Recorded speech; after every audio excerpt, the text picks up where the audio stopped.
Family card প্রথম দফায় 50 লক্ষ অতি দরিদ্র পরিবার পেলেও পর্যায়ক্রমে দেশের প্রায় 4,10,00,000 পরিবারকেই প্রদান করা হবে।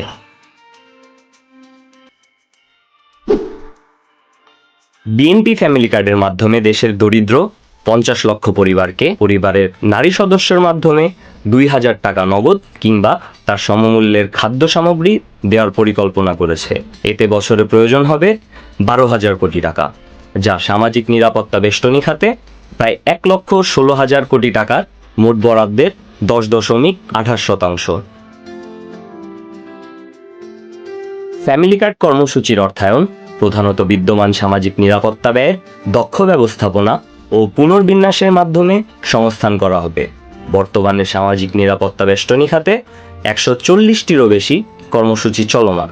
এখানে উল্লেখযোগ্য পরিমাণে ওভারল্যাপিং ও প্রশাসনিক ব্যয় বিদ্যমান। পুনর্গঠন এবং অপ্রয়োজনীয় পুনরাবৃত্তি বন্ধ করার মাধ্যমে প্রায় 9,500 কোটি টাকা পুনর্ব্যবহারযোগ্য হবে। বাকি অর্থায়ন আসবে অপ্রয়োজনীয় প্রকল্পের বরাদ্দ বন্ধ করে।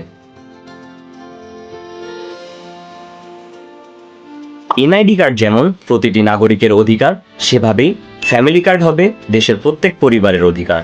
এখানে দুর্নীতির কোনো সুযোগ নেই।